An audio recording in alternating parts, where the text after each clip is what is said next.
안녕하세요. 여러분 반갑습니다. 삼키한 IT 강의 백소라 강사입니다. 오늘은 이클립스 활용하는 방법을 같이 보도록 할 거예요. 그 전에 여러분들이 이클립스 설치를 하지 않으신 분들은 구글에서 삼키한 IT 강의를 치시면 삼키한 IT 강의 이렇게 치시면 제 블로그가 나와요. 여기 들어가셔서 리스트를 보시면 설치하기라는 메뉴가 있는데 여기에서 맨 밑에 2번을 누르신 다음에 맨 밑에부터 자바 JDK 설치하기부터 해서 이클립스 설치하기까지 이렇게 세 가지를 JDK 설치하기, 환경 변수 설정, 이클립스 설치하기까지 요 순서대로 차례차례 설치를 해주시면 돼요. 자, 그래서 여러분들은 설치했다는 가정하에 진행을 하도록 하겠습니다. 그래서 설치를 다 하시면 요런 그 아이콘이 생길 거예요. 이 아이콘을 더블 클릭하시면 이런 창이 뜰 텐데 워크스페이스라고 해서 여러분들이 그 작성한 소스 코드를 어디에다가 저장할 건지 경로를 설정을 할 수가 있어요. 그래서 처음에 자동적으로 지정된 경로가 뜰 거고요. 만약에 바꿔주고 싶다, 경로를 바꿔주고 싶으면 브라우즈를 눌러서 바꿔주시면 돼요. 그리고 밑에 체크박스가 있는데 체크박스 선택을 해주시면 지금 선택한 경로로 계속해서 사용을 하겠다라는 거고, 그냥 경로를 선택을 하신 다음에 런치를 눌러주시게 되면 이런 창이 뜰 거예요. 그래서 이 창은 제 컴퓨터 화면, 이클립스 화면을 같이 보면서 설명을 드리도록 할게요. 자, 보시면 이제 패키지 익스플로러라는 게 뜨고요. 왼쪽에 뜨고 오른쪽에 보시면 아무 창이 안 나오는데 여기 뭔가가 이제 생기게 될 거예요.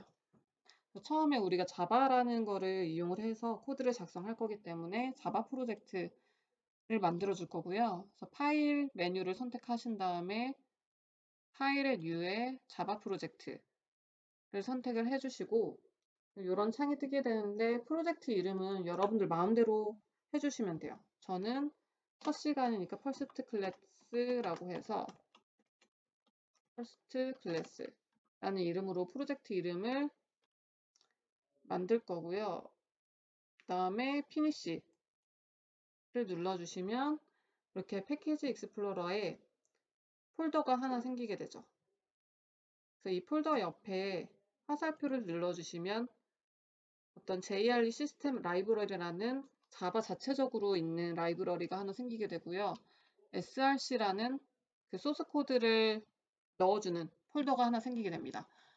이 src 폴더 위에서 마우스 오른쪽 버튼 클릭을 해주시면 new라는 게 있을 거고요. new에 클래스를 선택을 해서 우리가 클래스를 만들 텐데 이 클래스 안에 우리가 어떤 소스 코드를 입력을 하게 될 거예요.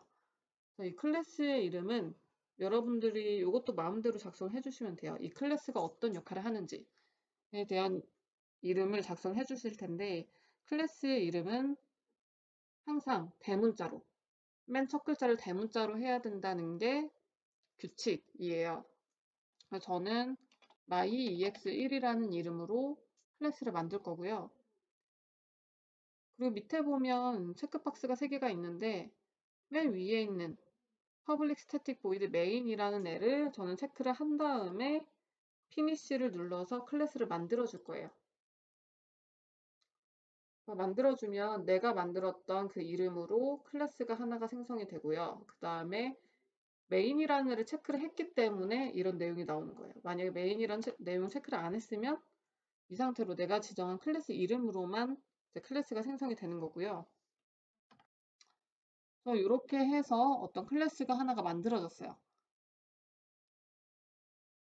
그래서 이 안에다가 우리는 메인 안에다가 어떤 코드를 작성을 할 건데 코드를 작성하기 전에 한글 설정을 해주셔야 돼요.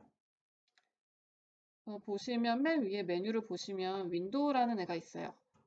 헬프 옆에 윈도우라는 애를 클릭을 해서 윈도우 메뉴에 있는 맨 아래에 있는 프리퍼런시즈를 클릭을 해주시고요. 그러면 여러분들은 이런 상태로 뜰 텐데 제너럴 옆에 있는 화살표를 클릭을 해주시면 그 안에 하위 목록들이 뜨게 되죠. 여기에서 맨 밑에 있는 워크스페이스를 클릭을 해주시고요. 그리고 여러분들은 디폴트라는 애가 클릭이 되어 있을 텐데 아더를 눌러주시고 옆에 이 화살표를 클릭을 해서 UTF-8을 선택을 해주세요. 그 다음에 어플라이를 눌러주시고요. 한 가지를 더 해주셔야 돼요. 제너럴에서 똑같이 컨텐트 타입스를 선택을 해주세요. 제너럴의 하위 목록에 있는 컨텐트 타입스 선택을 한 다음에 텍스트를 클릭을 해주시고요.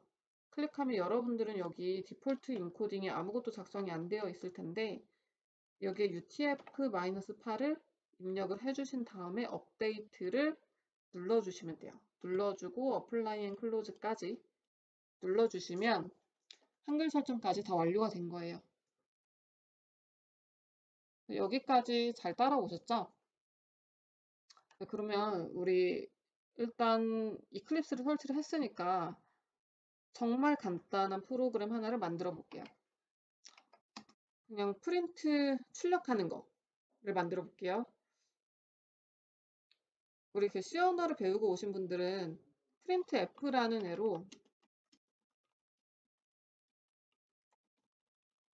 이런 식으로 해서 어떤 내용을 출력을 했을 텐데 자바 같은 경우에는 조금 달라요. system.out.println이라는 걸 써서 어떤 내용을 출력을 할 거예요. 얘도 동일하게 쌍따옴표 안에다가 어떤 내용을 출력할 건지를 작성을 해주고요. 저는 상쾌한 IT 강의를 입력을 해주고 그다음에 이 내용을 출력을 한번 해보도록 할게요. 이제 어떤 내용을 작성을 했으면 저장을 먼저 해야 되겠죠. 저장은 컨트롤 S를 눌러서 저장을 해주고요. 그 다음에 저장한 다음에 F11을 눌러서 컴파일을 하고 실행을 시켜줍니다. 그래서 자세히 보시면 이 myEX1이라는 옆에 이렇게 별표가 있을 거예요. 별표가 의미하는 게 뭐냐면 저장을 안 했다라는 거예요. 어떤 내용을 변경을 한 다음에 저장을 안 해서 너 저장을 할 게 있어 라는 걸 알려주는 거고요. 그래서 컨트롤 S를 눌러주면 이렇게 별표가 사라지게 되죠. 항상 여러분들 실행하기 전에 컨트롤 S로 저장을 항상 해주셔야지 제대로 프로그램이 돌아갈 거고요. 그 다음에 저장했으니까 F11로 실행까지 해보도록 할게요. 자, 그러면 콘솔 창이 뜨게 되면서 제가 작성했던 상쾌한 IT 강의라는 애가 출력이 되게 되죠. 그래서 지금 활용해서 배운 거는 첫 번째로는 한글 설정하는 거, 그 다음에 한글 설정하기 전에 우리가 어떤 코드를 작성하기 위해서는 프로젝트를 만들어야 되고 만든 다음에 패키지 안에 우리가 지금 패키지를 따로 만들어주지 않았는데 패키지를 만들어주지 않으면 클래스가 우리가 만들어준 클래스가 디폴트 패키지라는 애 안에 들어가게 되어 있어요. 그래서 패키지를 만들어도 되고 생략을 할 수도 있어요. 그 다음에 클래스를 만들어줘야지 이 클래스 파일 안에서 우리가 어떤 코드를 작성을 하게 되는 거죠. 이렇게 해서 이클립스 활용하는 방법 간단하게 알아봤고요. 이제 다음 시간부터 본격적으로 수업을 진행을 하도록 하겠습니다. 감사합니다.